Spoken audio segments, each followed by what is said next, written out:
Hola, ¿cómo están? Soy la profe Zulma. Es un placer poder estar con ustedes desde este medio. Bien, el día de hoy veremos un tema muy interesante que de seguro les va a gustar mucho, ¿no? Es la historieta, el cómic y fotonovela. Bien, nos vamos a ir, ¿qué es cómic? ¿Qué es historieta? ¿No? Nos vamos, el término cómic es un préstamo lingüístico del idioma inglés, ¿no? Cuyo significante es cómico, ya que sus orígenes y fines son los de entretener a través del humor a los lectores. Es una pequeña definición de lo que es el cómic y de qué término proviene. La historieta, ¿no? En este caso es una narración de una historia a través del lenguaje gráfico, de imágenes, dibujos, etc. Una característica importante del cómic es que los personajes por lo general son superhéroes. En cambio, en las historietas pues son de extensión más amplia y temáticas tal vez más profundas. Realmente el mundo de los textos es inmenso y variado, ¿no? Y como parte de este mundo tenemos a las historietas, los cómics, las mangas, los animes. Sí. Estos, como vieron, se combinan de escritura con los dibujitos, ¿no? Pero sigamos viendo algo más. ¿Cuándo surgieron las primeras historietas? ¿No? Tenemos en sí dos corrientes. Tal vez la primera dice que surgió en Estados Unidos, ¿no? El año 1895 con Richard Prenton y el personaje que podemos ver ahí, Yellow, ¿no? La segunda corriente en este caso dice que nació en Alemania a finales del siglo XIX con el nombre de Max and Moritz, ¿no? Y los creó William Burroughs, ¿no? Y ¿qué más podemos decir? Por más que lo haya sido creado en 1895 o en el siglo XIX, pues sin importar, ¿no?, cuál de estas dos sea verdadera o a la que más apoyamos tal vez, pues tenemos que recalcar que las historietas tienen características muy importantes que vamos a ver en los siguientes en posterior. Pero nos vamos a ir a lo que es ahora el cómic, sin antes, ¿no? El cómic, la historieta en Bolivia. Actualmente se ha desarrollado cómics e historietas, surgiendo varios ilustradores que plasman en su producción la cultura de nuestro país, además de sus tradiciones y personajes de los diferentes contextos. Podemos observar la primera imagen, pues pertenece al joven paceño que en redes sociales lo podemos encontrar con el nombre de Jorgex, ¿no? Y es muy reconocido por el tipo de historietas que él realiza. Por otro lado, también podemos ver a este ilustrador que es Cristóbal Corzo, él es potosino, y con estas historietas que lo conocen bastante, son muy conocidas, que es el Fotoquito. Hay muchas características que tiene las historietas, ¿no? Cuentan con viñetas. Lo primero, en este caso en pantalla podemos ver, tiene 6 viñetas. Las imágenes representan lo que se narra en el texto, las imágenes, los dibujos. Y las frases de los personajes siempre van dentro de bocadillos. Ahí podemos ver otros ejemplos, que es de Mafalda, de Gaturro y también el Condorito, que es muy conocido. Ahora, tenemos varios elementos. ¿Qué elementos debe tener una historieta, un cómic, una fotonovela? ¿No? Tenemos las viñetas. Sus elementos son la viñeta, el dibujo, bocadillos, texto, cartela, onomatopeyas, metáforas, figuras cinéticas, código gestual, planos, etc. Nos vamos a ir con la primera, la viñeta. En este caso, la viñeta es cada uno de los cuadros en los que se representa un instante de la historia. En este caso, la historieta que ustedes pueden ver en pantalla tiene 3 viñetas.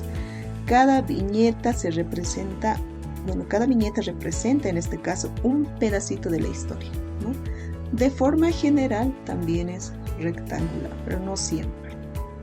El dibujo es esencial, ya que sin los dibujos no tendríamos historietas, ¿no? Los dibujos pueden ser tan realistas como también pueden ser animados, como lo podemos ver en pantalla, ¿no? Incluso se puede llegar a dibujos o puede tener dibujos abstractos, ¿no? Mucho depende del autor. Nos vamos a ir al siguiente elemento, que son los bocadillos. Cada uno de los dibujos debe tener bocadillos, ¿no? Porque los bocadillos son el diálogo de cada personaje. Cada uno de los bocadillos representa algo diferente. Por ejemplo, tenemos este bocadillo, el primero, que está con líneas segmentadas, significa que el personaje está hablando en voz baja. Si el bocadillo está en forma normal, es que el personaje está hablando en diálogo, ¿no? Y si el bocadillo es una nubecita o una con burbujitas, tal vez, es que el personaje está pensando. Y si es una estrella o un círculo estrellado, es que el personaje está gritando. Entonces hay que utilizar los bocadillos muy bien para no confundirlos. El texto, otro de los elementos, es una parte súper importante porque el texto permite comprender a cabalidad lo que nos cuenta la historia. Muchos autores utilizan el texto para resaltar si el personaje está gritando o está hablando despacio. Esta es una forma de hacer que las personas prestemos mayor atención, ¿no? Pero recuerden que en una historieta es muy importante utilizar los signos de entonación. Las cartelas son pequeños rectángulos que se pueden visualizar arriba, abajo, a un costado, ¿no? Depende del autor. En este caso, en la pantalla podemos ver ese cuadrito que está de color amarillo, y esas son las cartelas, ¿no? Entonces, recordemos, los bocadillos sirven para conocer los diálogos y las cartelas para poner algo narrativo, para no hacer muy cansada la historieta, ¿no? No debemos poner cartelas muy largas o muy descriptivas, ¿no? Basta que nos den una idea que ha sucedido o que va a suceder. Podemos utilizar un buen día, más tarde, al día siguiente, después de 8 horas, tal vez, ¿no? Nos sirve para dar contexto a nuestra historieta. Las onomatopeyas, ¿no? Estos pueden ir dentro o fuera de los bocadillos, ¿no? Sirven para representar sonidos, por ejemplo, el boom, pop, splash, bam, ouch. En la historieta podemos ver scratch, no sé, ¿no? Entonces, las onomatopeyas pueden representar sonidos de animales, puede ser también el miau, wow, ¿no? Las caídas, golpes en sí, ¿no? Entonces, hay una infinidad de onomatopeyas. Pero en sí también hay onomatopeyas que pueden partir de otros idiomas, como también del nuestro, ¿no? Entonces nosotros podemos también incluso utilizar estas onomatopeyas en otros idiomas, ¿no? Entonces, otro de los elementos también que es importante es las metáforas visuales, ¿no? Son precisamente esos dibujos que se hacen para representar el estado de ánimo de un personaje, ¿sí? O lo que está pensando o lo que está sintiendo en cierto momento. Como podemos ver en la primera imagen, ¿no? Es el del foquito, ¿no? El foquito representa que el personaje ha tenido una idea, ¿no? La siguiente imagen podemos ver los corazones que están fuera de los, ¿no?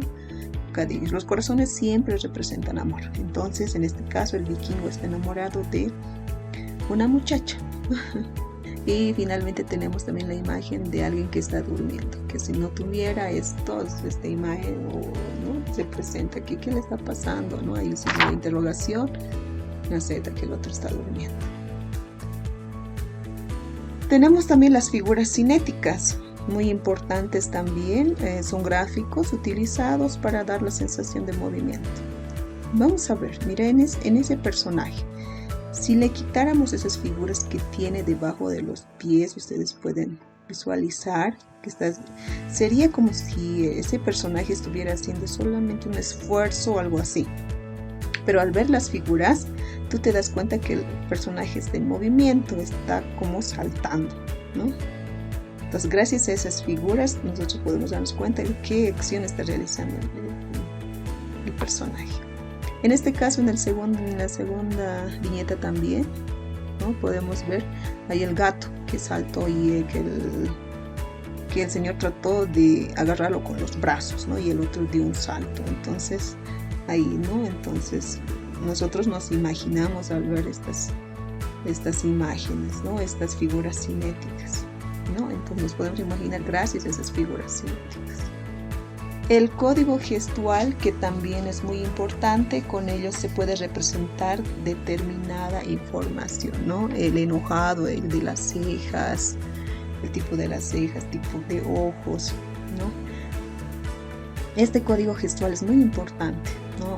Gracias a esto, nosotros podemos darnos cuenta de qué sentimientos tienen los personajes, o qué están sintiendo en ese momento, o qué estado de ánimo tienen, ¿no? Basta con ver los ojos, basta con ver la boca, la posición de las cejas, para saber qué está sintiendo ese personaje.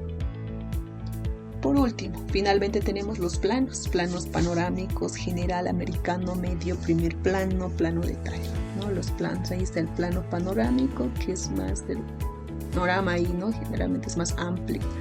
El plano general, que está ahí, todo se ve, ¿no? Toda la sala se ve el personaje y todo lo que concierne a la historia. El plano americano hace más énfasis a lo que es el personaje, ¿no? Y el plano medio, que es del personaje medio cuerpo. Primer plano, que hace énfasis solamente al rostro, ¿no? Y plano detalle, que hace referencia especialmente a algún lugar específico del rostro. Puede ser los ojos, puede ser la boca en sí. Ahí tenemos un pequeño resumen de qué elementos debe tener una historieta, lo más esencial. Ahí podemos ver las viñetas, es una historieta de 6 viñetas, ¿no? La imagen o los dibujos, ¿no? Ahí tenemos la onomatopeya ring ring, que hace, ¿no? Que es el sonido del timbre, en este caso de la escuela, y la cartela, que da contexto a la historieta. Y como no puede faltar, los bocadillos. La fotonovela también, ¿no? Es una secuencia narrativa basada en una serie de fotografías, en este caso de actores y actrices interpretando una situación, ¿no? Similar, los elementos son los mismos, pero esto con fotografías. Y podemos dar también vida a nuestras fotografías, podemos hacer fotonovelas a partir de nuestras fotos que tenemos, ¿no? Y ahí podemos dar una pequeña historia, podemos contar ahí a partir de esta fotografía, ¿no? Entonces podemos nosotros crear historietas, fotonovelas, ¿no? A partir también de fotografías. Bueno, muchas gracias por su atención, espero que les haya sido útil con mi persona en otro momento. Muchas gracias.